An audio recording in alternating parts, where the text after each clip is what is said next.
Hello and welcome back to a Clear and Obvious podcast. As always, I'm your host Archie Corbett and I'm joined by the marvellous Sam Cole. Sam, how are you on this gorgeous Tuesday? Yeah, I'm good, thank you, mate. Yeah, feeling good.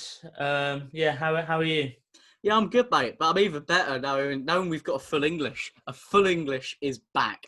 We started off halfway through last season when this podcast started, and we figured it was such a hit. You know, it raked in millions and millions of views, and it was just so good. So we're back with it again. And what we're going to be doing is we're going to be going through the Premier League results. Then we'll be going through a little bit of the EFL action. Then we'll be talking about the state of this, things that we're not a fan of, you know, an excuse to rant. And then we'll be doing our fantasy Premier League sort of ones to watch kind of thing. We have got a name for it. I'll tell it to you when we get there because it is quite something. But let's crack straight on because the Premier League's back. First week of Premier League football, Fulham are back in the Premier League, which is something. Longer. No, not much longer at all if you defend like you did on the first weekend. But let's just get straight into that because let's get straight into the first game. You hosted Arsenal, you hosted us. Very kind of you, and you let us beat you 3-0. Arsenal 3, Fulham 0. What were your thoughts on the game? Watching it from a Fulham perspective.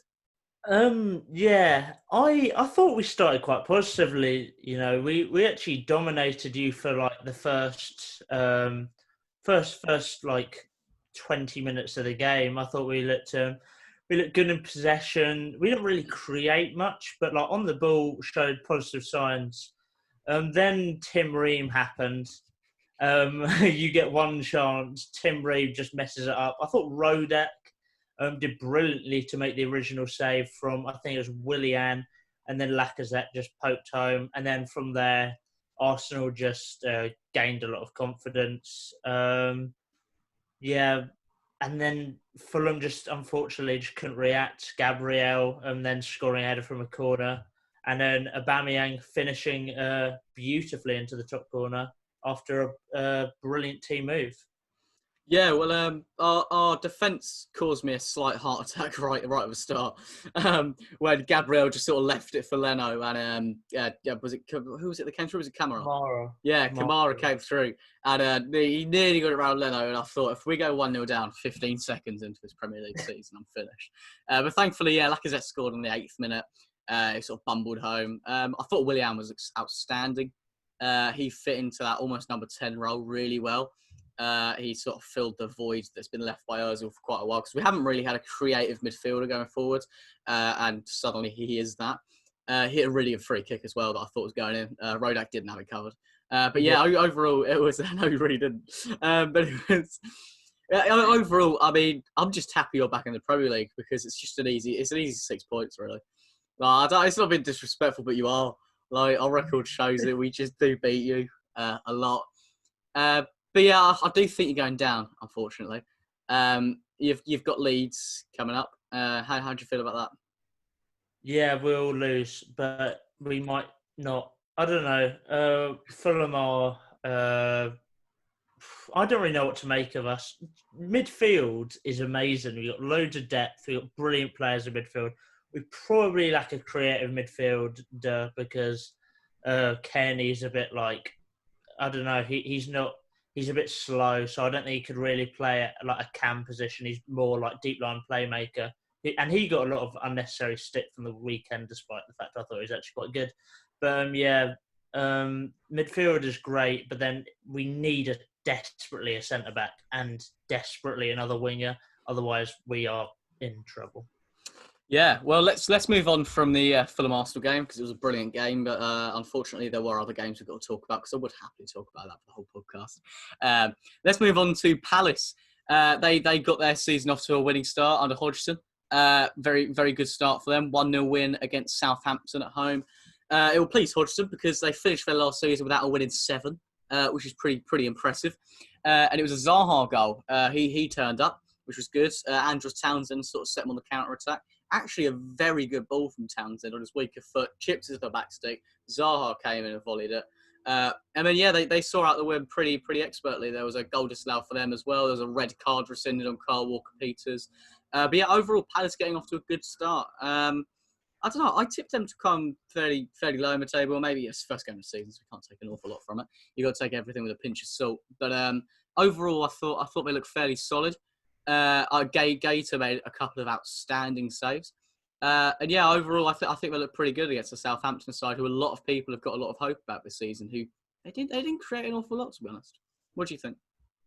Yeah, I think that Southampton were poor. Romeu next to Ward-Prowse. I thought Ward-Prowse was all right, but Romeu had a shocker. He was the reason the goal was given away and just didn't play well throughout the game. Southampton didn't look as good as I thought they would, to be honest. They barely created anything for their front two in Adams and Ings. They were chasing scraps. So yeah, the creativity wasn't there.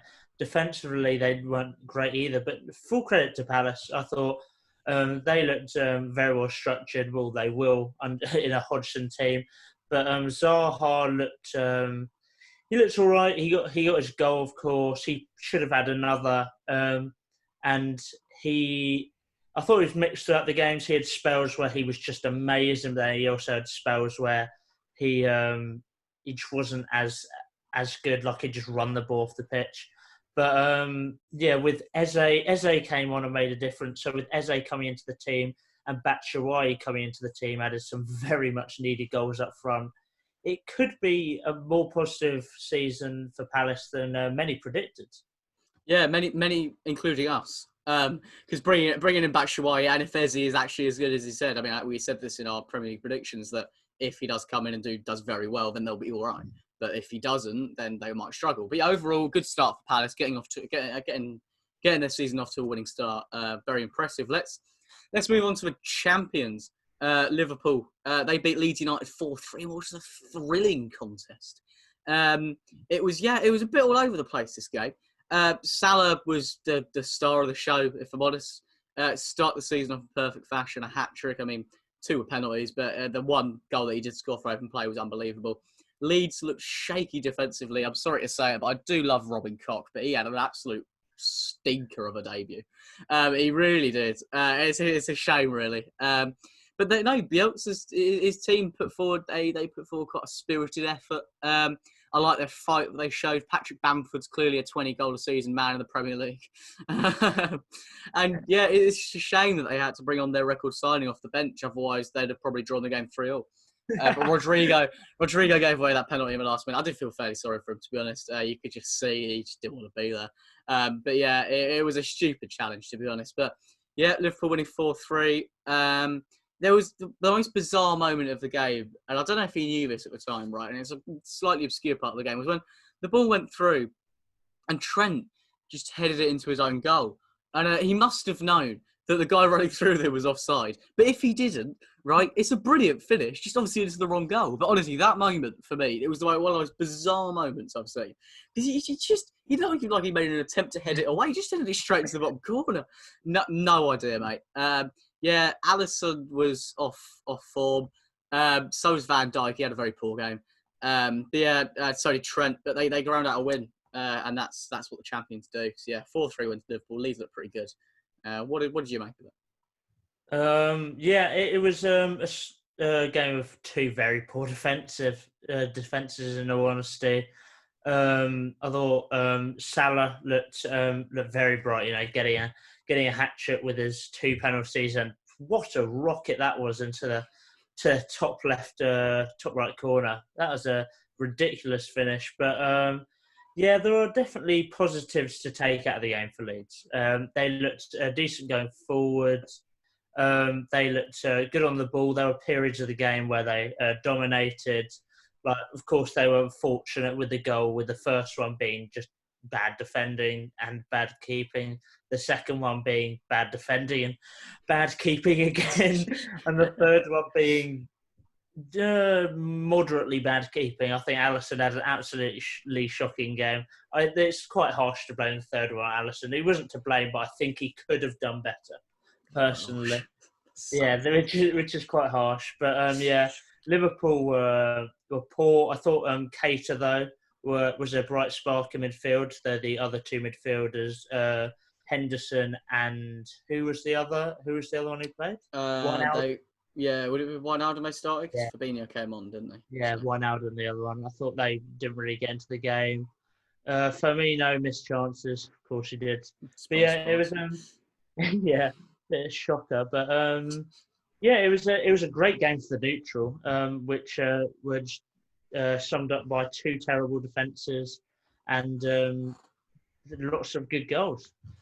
Yeah, no, completely. Both teams getting off to a pretty goal scoring start. Let's move on to the final game of the Saturday, which was West Ham Newcastle. West Ham falling 2-0 to Newcastle. Goals from Callum Wilson and Jeff Hendrick.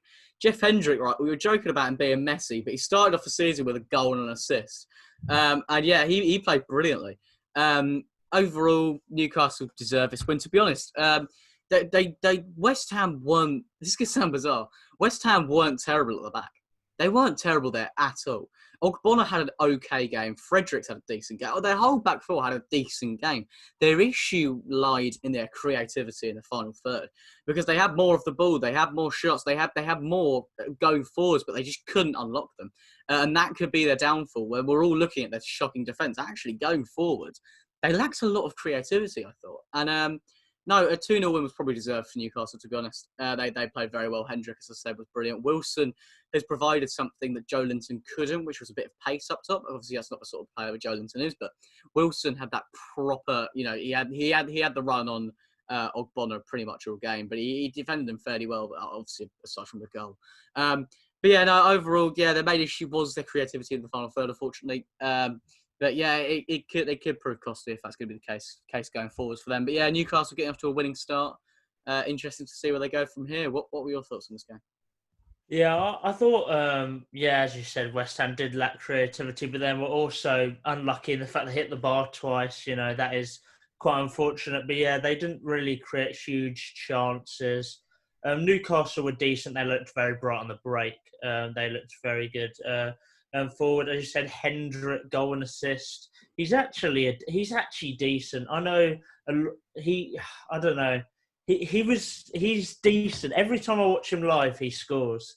Whenever I go to like a Burnley game, which I know to people who don't really know me is quite weird, but sometimes I rock up to Burnley games.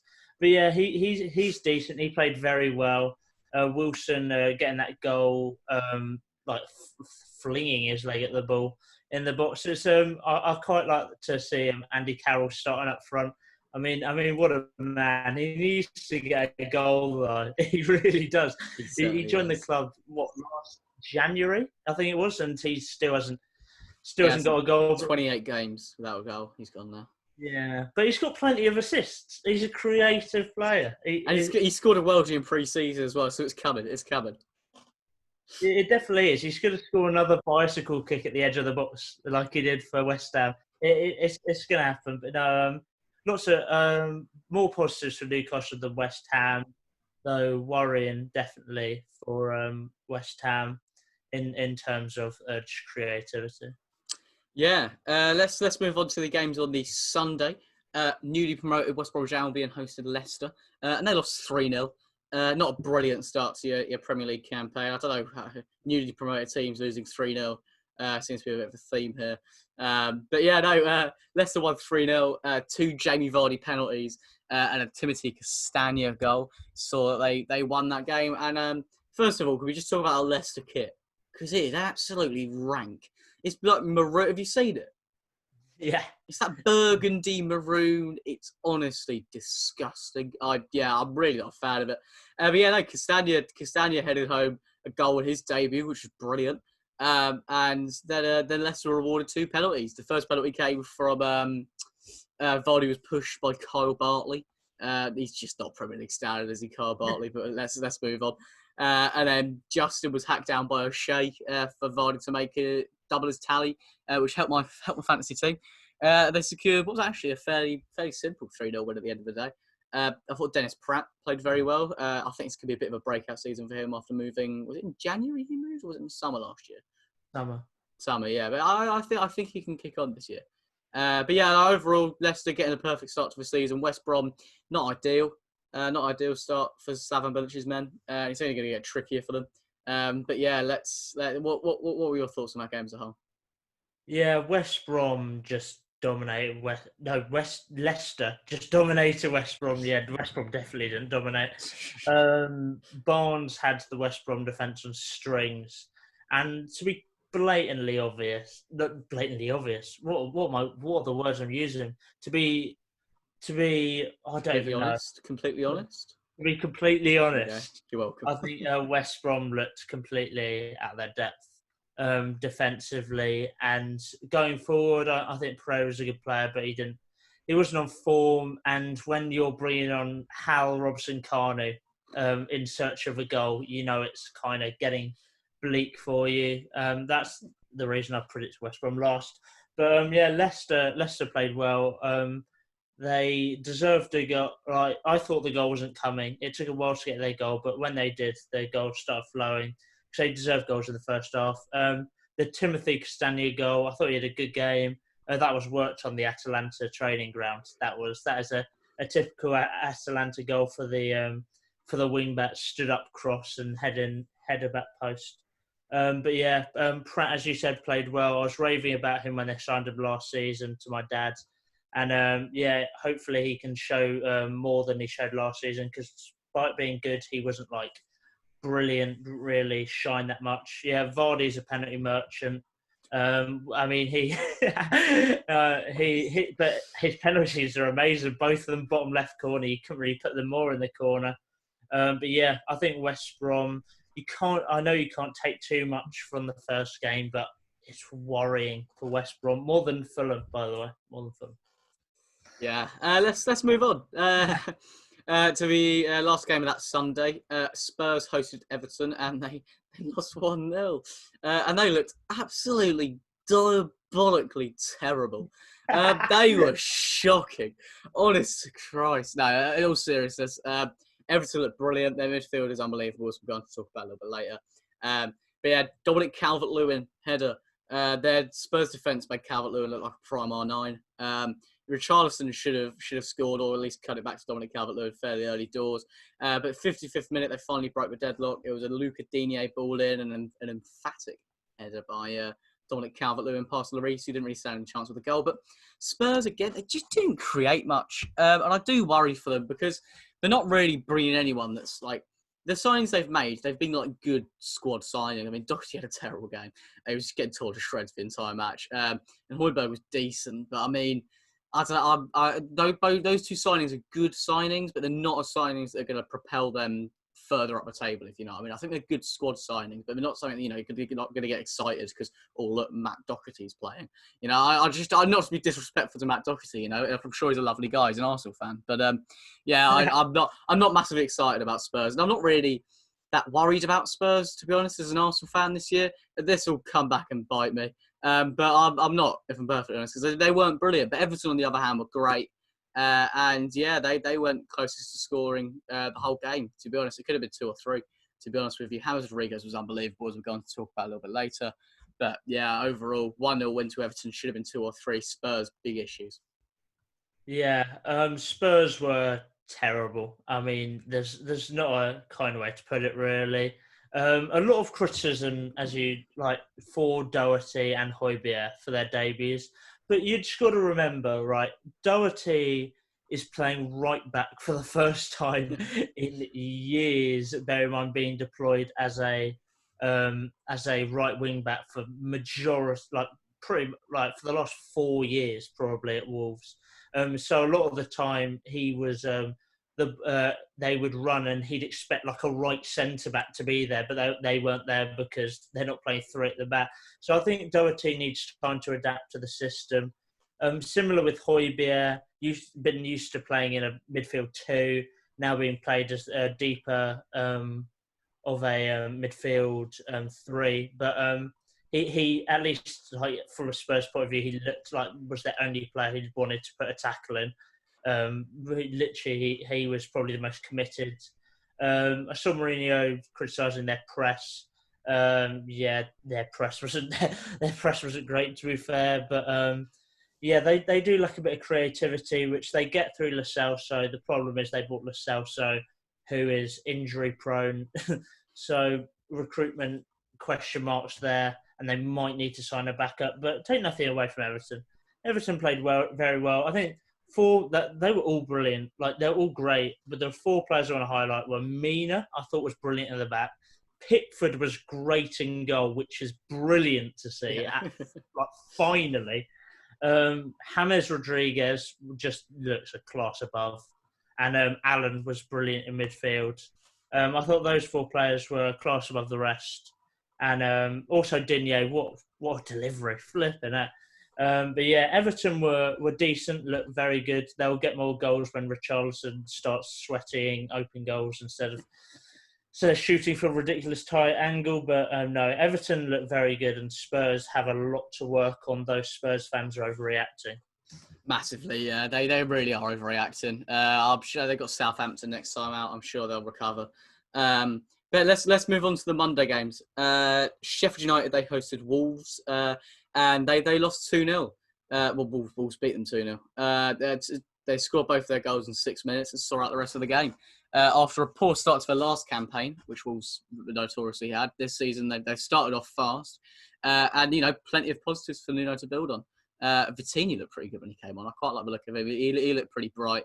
Romain Saiss had a very good game for them. Jimenez, despite having a whole host of chances, did actually score, thankfully, because he needed to put away at least one of them. But his finishing overall was pretty decent. Overall, I like the look of Podence as well. I think he had a pretty good game. They just overwhelmed Sheffield United. They didn't have an awful lot. Well, they had nothing going forward, Sheffield United. So I think Wilder's going to have to dip back into the transfer market, if I'm totally honest. To look for someone else going forwards, because I don't know, they didn't have an awful lot of pace going forwards or anything along those lines. They struggled massively. Wolves saw out a sort of smash and grab in 6 minutes at the start of the game before Sheffield United actually switched on. Comfortable 2-0 win in the end for Nuno's side. What were your thoughts on this game? Yeah, I definitely agree with you. They're both decent players, but I don't think the front 2 of Sharp and McBurney are really we're gonna get many goals at this level. I thought Mousse last season looked quite good, which was surprising about how bad he was at Bournemouth. But he was a good player for them last season. But I'm not sure. I assume he's injured, and that's why not playing. But yeah, I agree. They probably do need to dip into the transfer market. Wolves look great. Jimenez especially had a brilliant game at the top. He probably should have had like a hat trick or at least 2, but his finish for the first goal was fantastic. Really good volley. The front 3 for Wolves, Jimenez, Podence, and Neto, just shows the ridiculous depth they've now got up top. You were talking earlier about how you felt like they lacked quite a bit of depth, but their depth up top is mental. And the player I mentioned just there, Podence, I earmarked as a player to watch this season. He had a decent game. Romain Saiss was a rock at the back. Never mind his header, which he scored, which was hilarious. Stevens getting shoved over by his own player O'Connell just to leave the man unmarked. Head pass. Ramsdale, who probably should have saved it. Quite harsh, but could have done better, I reckon.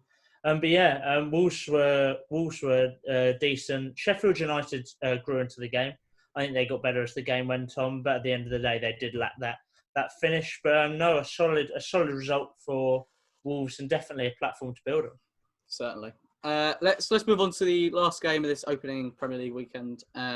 Brighton hosted Chelsea, and they lost 3-1. But the scoreline doesn't really reflect how the game went in reality. Jorginho, he put Chelsea ahead with a penalty, won by Werner, who looked pretty bright all game, to be fair. But Brighton deservedly hit back. Trossard's incredible strike. He actually had a very good game. He was brilliant, I thought.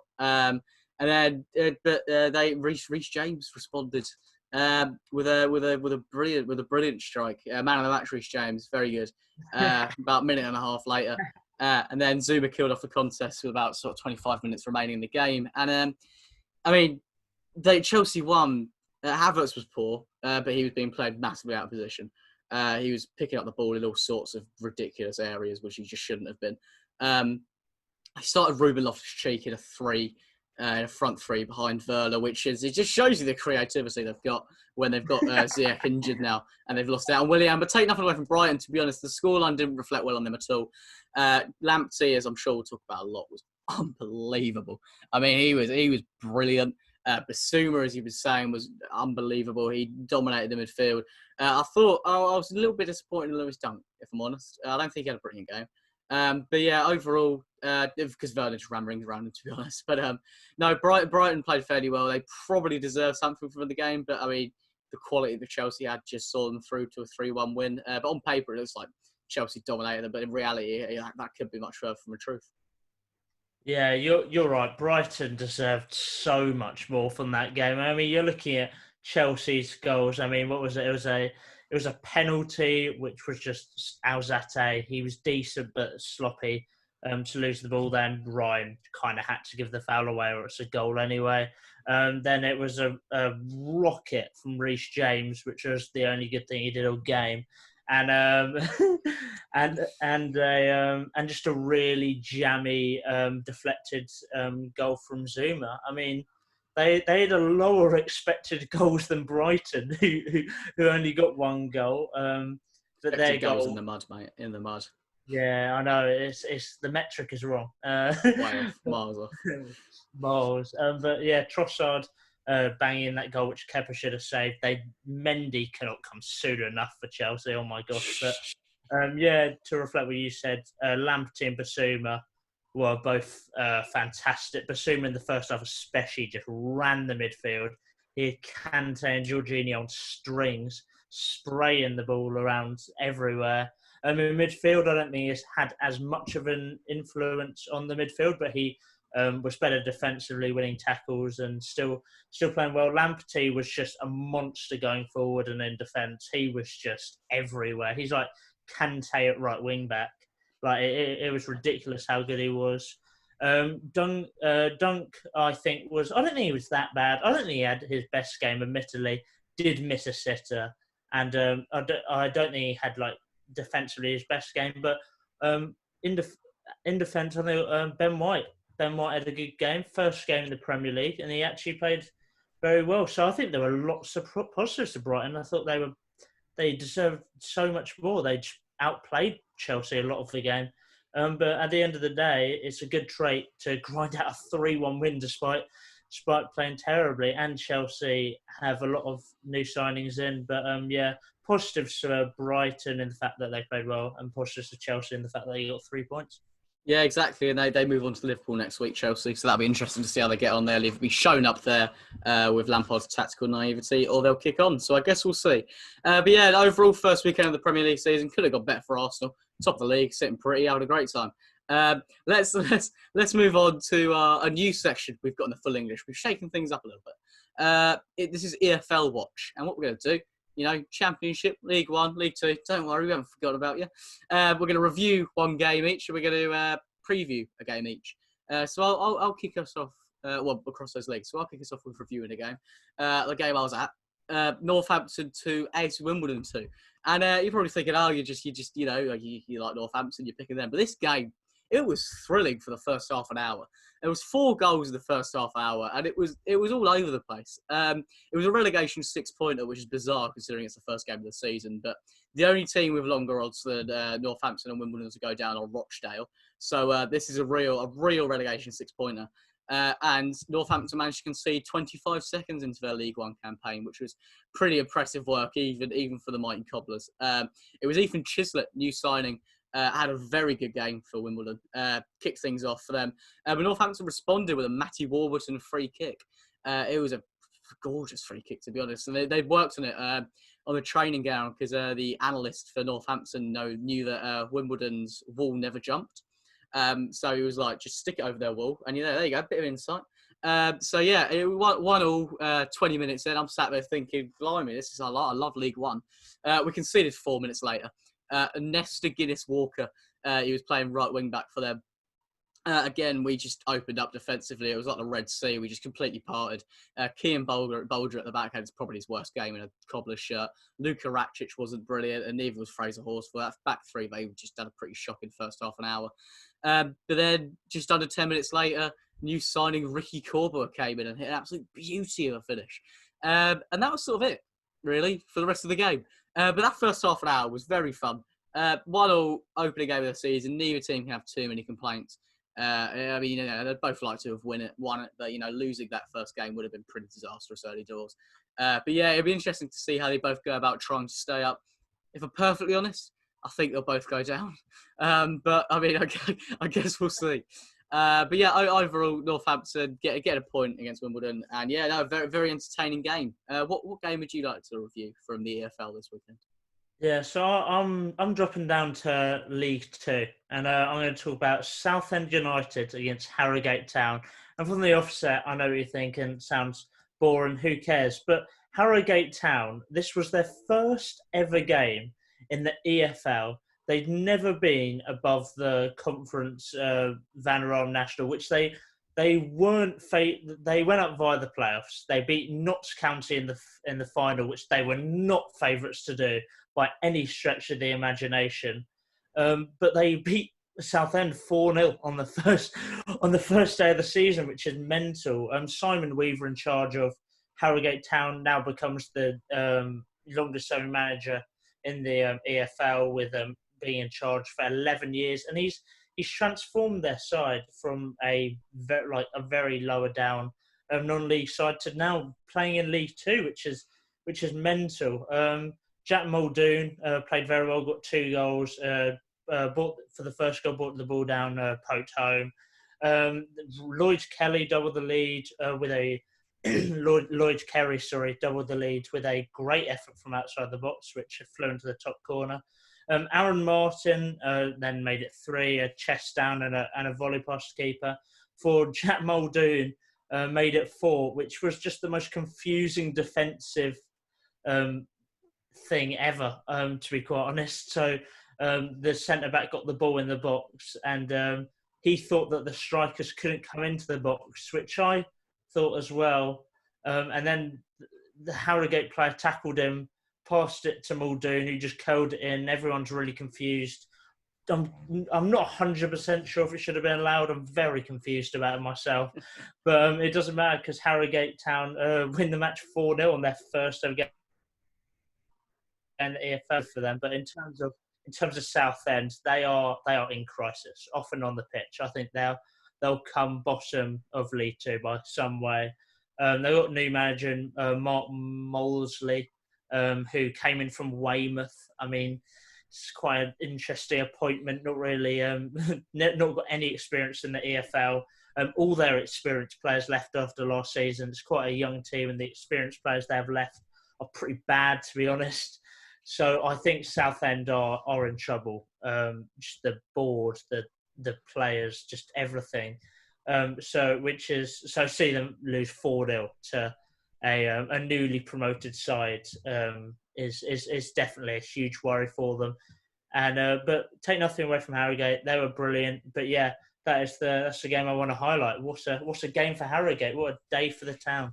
Yeah, I was thinking, because I saw a few of the goals from that game, and it honestly looked like there might be some match fixing involved. Because South, it was one of the goals where they just keep her out the way. It was diabolical. I've never used the word diabolical price now. I've used it twice in this podcast. I'm very aware. Anyway, enough of diabolicalness. Let's move on quickly to what games we both want to preview. I want to just quickly go through mine. I want to preview Coventry City against QPR. 7:45 on Friday. You can watch it on Sky Sports. Coventry, newly promoted. They look very promising. They went up League One easy, not even a doubt. I mean, they were top of the league. They were beating teams left, right, and centre. They were brilliant. And they looked to kickstart the campaign with a win against QPR. We lost 2-1 to Bristol City on the opening day, but looked very good. So yeah, that is the game that I want to preview. I wanted to see Coventry City on Sky beating QPR, and you can watch it on Friday night at 7:45. What about you?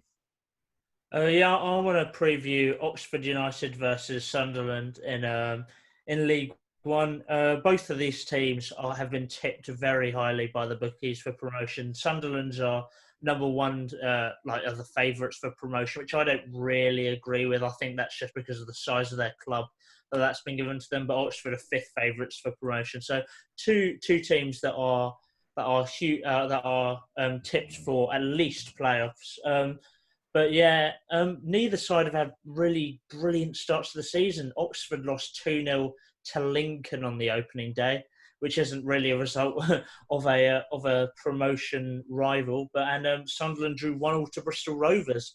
So both sides are looking to kick on and get their promotion campaign started, really. It's at Oxford United. Last time they played, it was a 1-1 draw. I could see possibly a few goals in this one. Start of the season, I don't think either side are fully fit. I don't think many sides really are because of the lack of pre-season. But I think it'll be an interesting game between two good teams. Cole Robinson in charge of Oxford United, a much younger team than he had last season, which he took to the playoffs. So I'll be interested to see how quickly they mature and improve. And Sunderland with quite the opposite, a lot of experience in that Sunderland team under Phil Parkinson, who's got a lot of experience in the league. Yeah, again, 2 games to look out for, so keep an eye out. Let's move on to a bit of a staple of our full English, like a hash brown, really. It's the state of this. We're both going to run through 2 things individually that we're either not a fan of and we think's a bit out of the ordinary, because we realise that we sort of shoehorned ourselves. It's just, things that we hate, because we do want to talk about some positive stuff as well. So it's, things that are pretty topical, some talking points. I'm going to kick it off with a man who's been talked about fairly regularly since he's arrived in the Premier League, and for good reason, because he's Kepa Arrizabalaga, and he's probably one of the worst goalkeepers I've ever seen play football. He is utterly abysmal. I don't think it's helped by the fact that he's got low confidence, but again, against Brighton, they won, but he's still getting talked about because the goal he should have saved. It is any competent goalkeeper saves that. I mean, admittedly, it did bounce under him, but again, any keeper saves that. Just a couple of stats for you. He's conceded more Premier League goals from outside the area, 19 since he's joined, since he's moved to the league, out of any goalkeeper. 19 from outside the box. That is shocking. And then also, excluding block shots, right? Kepa Arrizabalaga has conceded, wait for this, from 9 of his last 13 shots on target that he's faced in the Premier League. 9 of the last 13 shots that have got past the defence and got to big old Kepa in goal have gone in. He's saved 4 shots on target. 4 of his last 13. That's shocking. He is, thankfully, they're bringing a goalkeeper in. And I don't mind him being given a chance, maybe as a cup keeper, if they want to get out of every single cup competition there is. But honestly, they're so thankful they're bringing this Mendy guy in, because as long as he's a semi-competent keeper, he doesn't even need to be good. He just needs to be able to catch a ball and save a shot that's going on target, and he's instantly better than Kepa. And he needs to be able to come for crosses as well. Kepa just is incompetent in coming for crosses, and he's incompetent at everything. And I hope, right, and I've been pretty, harsh on him at the minute, and probably rightfully so. But I hope it's an extreme version of what De Gea was like when he first came to the league. Because when De Gea first came to the league, we were all just like, who's this clown? He's shocking. But he showed signs of brilliance, but Kepa hasn't, which is quite worrying. But hopefully, from his point of view, he can either kick on at Chelsea and forge some sort of career, or he can go back to Spain and forge a career there, or anywhere really that will take him. I'm pretty sure Tunbridge Wells might be looking for a keeper. So, I mean, he probably won't get in, actually, because we just won a penalty shootout. But yeah, anyway, I'm waffling. Kepa's not very good, is what I'm trying to say. And it's not news, but that Brighton game has just highlighted that he's somehow still not got any better. Yeah, that's why kicking things off with the state of this. Yeah, he is terrible. They genuinely... I think it's Mendy, isn't it? If they're bringing him from Rennes, he looks like a decent upgrade. I think his save percentage looks like a decent shot stopper, but he looks especially good coming for crosses, which they definitely need. But yeah, Kepa, it has been terrible, and the fact that Caballero is better than him really shows how bad he is. They need to get rid of him before he gets any worse. They need to just sell him for any money. It doesn't matter. They are making a huge loss on him. Like, they can't. I'd pay someone else to take him away. It is genuinely that bad. They're going to make a loss. They just have to admit that. But even if they loan him out for a year, I don't think it's going to be much better. And who's going to want him on loan? Oh, he is just terrible. And the sooner he gets out of Chelsea, the better for that club. So I hope he stays. Brilliant. Okay, yeah, that completely agreed. Do you want to move on to your state of this? Yeah, I'm going to talk about the £100 million stigma. So Sam, basically, what is the £100 million stigma? well, I'll tell you. So whenever a team gets promoted, this season will be probably the third time this has happened, and the club in the transfer market spends 100 million or around that fee. The media are suddenly they're getting relegated. They're doing a Fulham.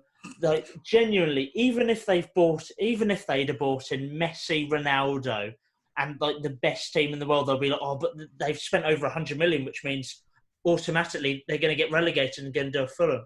It's just, it really infuriates me because when Fulham did this, right, admittedly, we bought the wrong players. We bought loads of European unproven players, which were huge risks. It went wrong. So when Villa came up and did the same thing, they did, like the media got on theirs back saying they're doing Fulham, but they still stayed up. Admittedly, a lot of their signings didn't really come true, but to be fair, I think this season we could see a lot of those signings improving, which is actually quite similar to Fulham in a way, because I think Anguissa this season could have a good season despite being injured for a lot of their season.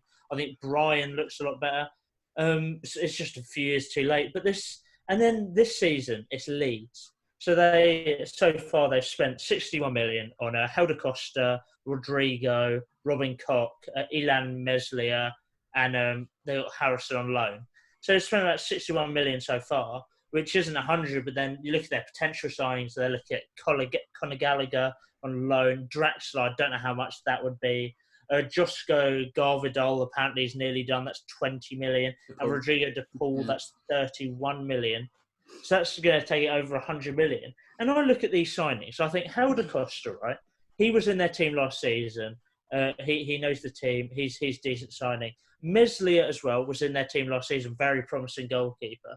Rodrigo is basically Bamford, but an upgraded version that's Spanish. Robin Koch adds a lot of, admittedly, right? He was terrible against Liverpool, but he is a good defender. Trust me, I know he was bad against Liverpool, but he's a great defender. So he looks like an upgrade. They look at the signs they're bringing in.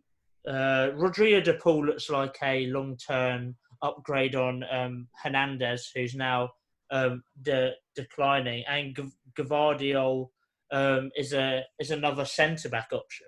So they're investing in players that are going to improve their team. Draxler as well, another creative option. Conor Gallagher would be a decent backup for Calvin Phillips.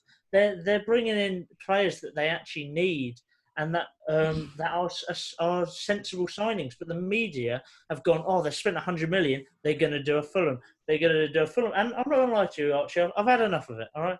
It's just it grinds my gears. I say. Can I say something in defence of that? Sure. So the three examples you've picked out there: Fulham, Villa, and Leeds. Leeds won the league, but you and Villa went up via the playoffs. Villa were this far away from going down. So their spending of 100 million in their first season, which is what we're talking about here, I would argue didn't come off. When you spent 100 million in your first season, it didn't come off. I personally, I might have been reading the same things as you, but I haven't seen many people saying they're doing a Fulham. Right. It's a different scenario, isn't it? Because if a team's coming out via the playoffs, they've had less time to prepare their team potentially for a Premier League season. Whereas when a team coming up in first or second, they're A, obviously better than the teams behind them, but B, they're going to have a more Premier League ready squad as a whole. So I think it's different to the Fulham and Villa examples who did spend 100 million and potentially in the wrong places for that first season. But in Leeds' example, I agree with what you're saying in terms of they're bringing in the right players for the right amount of money. And yeah, I think it's fair enough at spending 100 million. I think there's a stigma around it when teams, it looks like they're just throwing money at players. And I wouldn't say Leeds are doing that. Their signings have been more considered than the Villa and the Fulham instance for this first season at least. So yeah, I wouldn't say this stigma is necessary. I might be wrong, but I haven't seen an awful lot of people saying this stigma is around Leeds in terms of spending 100 million. But I might be off on that.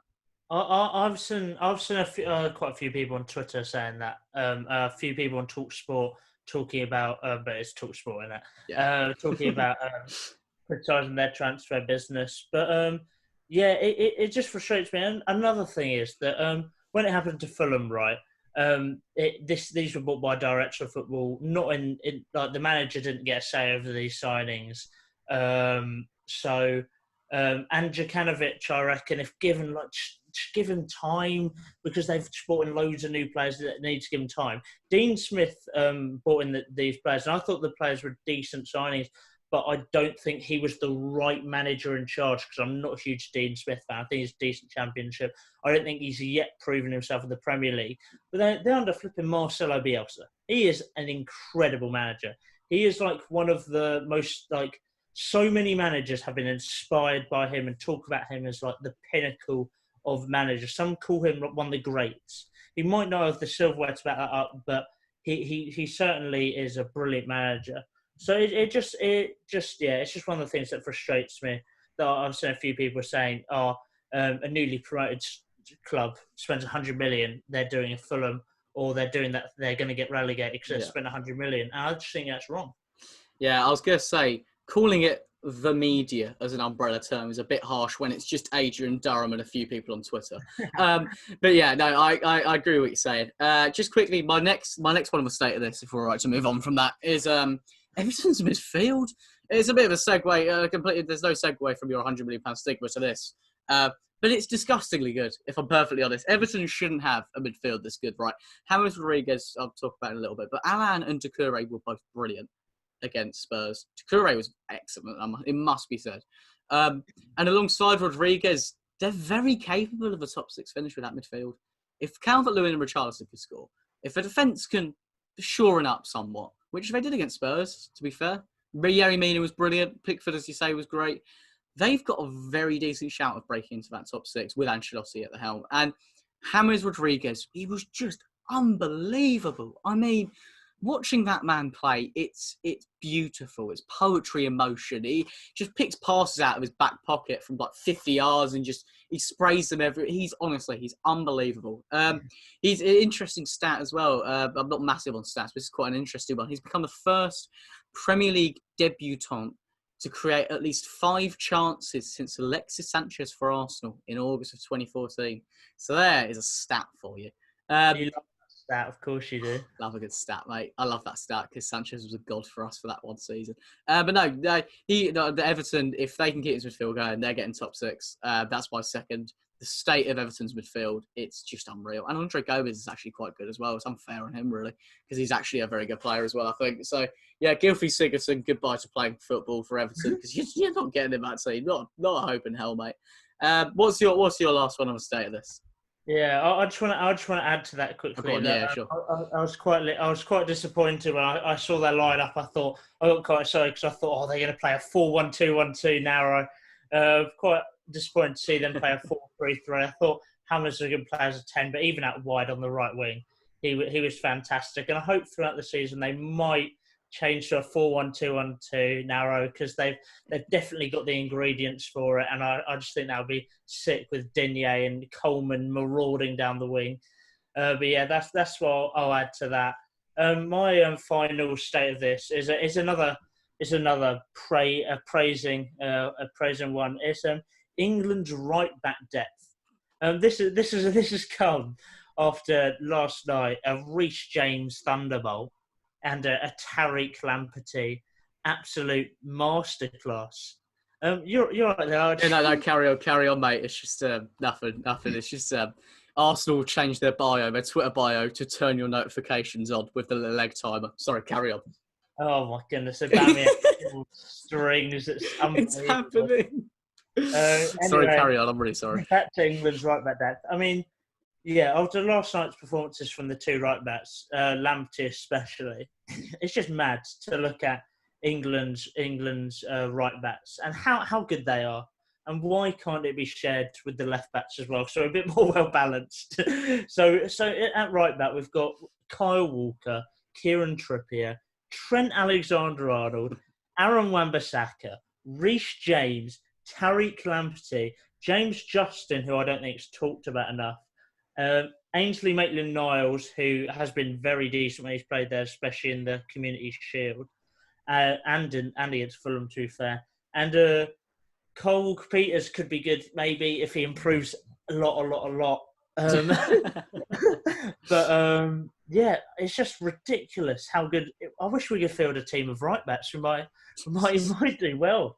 I mean, it's mental, and it's especially promising for England going forward, knowing that that position is fine. We have loads of depth there, but it's going to give Southgate a headache of choosing this squad. He might do what he did for the last squad and just not call up a left back and call up 4 right backs and just play him at left back. But no, our right back depth is just mental. It is disgustingly good. I was saying to you before the podcast, I do slightly feel like we did a Scotland with our best players being full-backs, their best players being left-backs of Andy Robertson and Kieran Tierney. But no, our right-back depth is unbelievable. And I look forward to seeing who's able to break into that team. I'm sure it'll be Trent starting there. But there's a lot of competition if he does go off the boil or start centre mid or decides he wants to be a striker because he's that good. He probably could. Let's move on. To our final section of the podcast. If you've made it this far, well done. It is a new section that we've brought in. It is Fantasy Premier League Essentials or FPL Essentials. And we're just going to go through one player each who you need to have in your team. And you might want a triple captain because they might be unbelievable. My player that I'm saying to everyone you've got to have in there, if you haven't got him in there anyway, you're just wrong, right? Because he's a midfielder by trade. If you've got him in your team, you know who it is. It's Aubameyang, right? Scored opening day against Fulham, but that's not hard. And Arsenal have got West Ham at home, who have got a similarly leaky defence. Admittedly, their defence wasn't bad first day of the season, but I think Aubameyang will open them up. Just a couple of stats just to throw at you. West Ham have lost more games to Arsenal in the Premier League than any of their other opponents in the league, 31 times. We've got that club on strings. And I think even if we do end up for some reason not winning this game, Aubameyang's getting a goal. As I just had a bit of a fit over there, he's signing a new contract. It's not official yet, but it's about to happen. So Aubameyang, probably when this is out, has signed a new contract. So he'll have that motivation behind him against probably Ryan Fredericks, right? I think he's going to be fine. And I think he's going to get at least 1 or 2 goals against a shaky Hammers defence. It'll bring the best out of our captain, and I reckon that's the man he needs to have in your team. But I might be triple captaining him this week. I won't lie. What about you? Who you got? I've got a cheaper alternative. So you have I think it's 14 million Aubameyang. I think it might be 12. I think let's not be harsh. I think he might be 12 million, but I'll double check. So very, very expensive. I'm going for a striker option, who I think will bag you a few goals. There are 2 that I'm going to talk about, but then I'll tell you which one I think you should have. So I've gone for the 2 Everton forwards. I've gone for Dominic Calvert-Lewin, he comes in at 7 million, and Richarlison, who comes in at 8. So they're quite good value for money. And both of them started the season very well against Tottenham. Calvert-Lewin scored a ridiculous header. I mean, that was a peach. But they both played well. Richarlison lacked end product, but he created much, and the end product he showed he has in his locker from last season. So I think that will come. And I think it'll come in the next game. The next game is Everton are home to West Brom, and West Brom are coming in after losing 3-0 to Leicester.